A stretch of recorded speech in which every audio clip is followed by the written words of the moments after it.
சென்னை வியாசர்பாடியைச் சேர்ந்த ஏ பிரிவு ரவுடியான அறிவழகனை போலீசார் காலில் சுட்டு பிடித்துள்ளனர். பெரம்பூர் பனந்தோப்பு காலனி அருகே பதுங்கியிருந்த ரவுடி அறிவழகனை பிடிக்கச் சென்றபோது அவர் தப்பியோட முயற்சி செய்ததால் போலீசார் அதிரடி நடவடிக்கை எடுத்துள்ளனர். சென்னையில் பல்வேறு வழக்குகளில் தொடர்புடைய ரவுடிதான் அறிவழகன். இவர் வியாசர்பாடியைச் சேர்ந்த ஏ பிரிவு ரவுடி ஆவார்.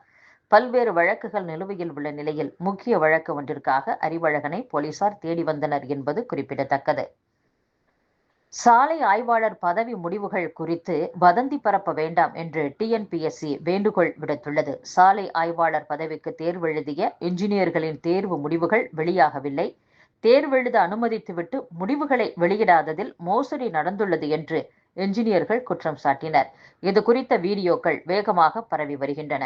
இதனால் டிஎன்பிஎஸ்சி விளக்கம் அளித்துள்ளது. அதில் உயர்நீதிமன்றம் ஆகஸ்ட் 13ஆம் தேதி வெளியிட்ட தீர்ப்பின்படி சாலை ஆய்வாளர் பதவிக்கான கல்வி தகுதி மாற்றி அமைக்கப்பட்டு அதற்கேற்ப தேர்வு முடிவுகள் வெளியிடப்பட்டு உள்ளன.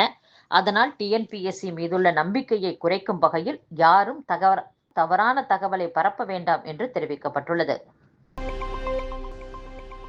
நடிகர் ரஜினிகாந்த் நடிக்கும் கூலி திரைப்படத்தின் படப்பிடிப்பு ஜெய்ப்பூரில் நடைபெறவுள்ளது. இந்நிலையில் படப்பிடிப்பிற்காக ஜெய்ப்பூர் செல்ல சென்னை விமான நிலையத்திற்கு ரஜினி சென்றார். அப்போது செய்தியாளர்கள் சந்தித்த போது பென்சல் புயலால் ஏற்பட்ட கனமழை காரணமாக திருவண்ணாமலையில் 7 பேர் உயிரிழந்துள்ளனர் என்று செய்தியாளர் ஒருவர் கேள்வி எழுப்பினார்.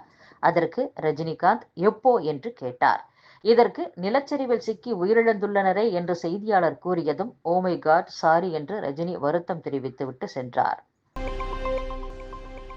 கடலூர் மாவட்டத்தில் பென்சல் புயல் காரணமாக மழை மற்றும் வெள்ள பாதிப்பு பகுதிகளில் உள்துறை அமைச்சக பேரிடர் மேலாண்மை இணை செயலாளர் ராஜேஷ் குப்தா தலைமையிலான மத்திய குழுவினர் ஆய்வு செய்தனர்.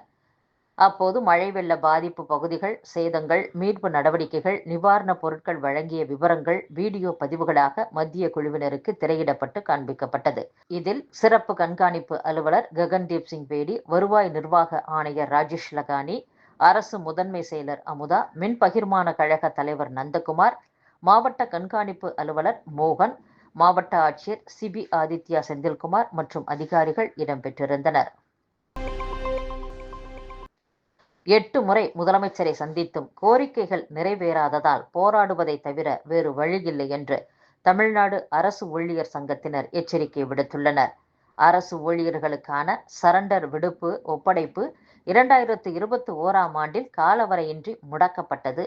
பங்களிப்பு ஓய்வூதிய திட்டத்தில் உள்ள 9 லட்சத்திற்கு மேலான அரசு ஊழியர்கள், ஆசிரியர்களுக்கு சரண்டர் விடுப்பு நிவாரணமாக இருந்தது.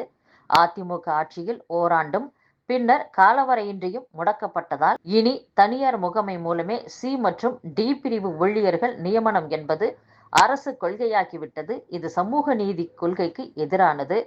வாக்குறுதிகளை இந்த அரசு நிறைவேற்றாது என்ற மனநிலைக்கு அரசு ஊழியர், ஆசிரியர்கள் வந்துவிட்டனர்.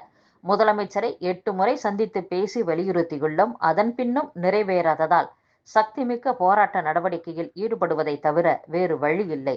தூத்துக்குடியில் டிசம்பர் 13, 14 நடைபெறவுள்ள மாநாடு திருப்புமுனை மாநாடாக அமையும் என்று இச்சங்கத்தின் மாநில பொதுச் செயலாளர் செல்வம் தெரிவித்துள்ளார்.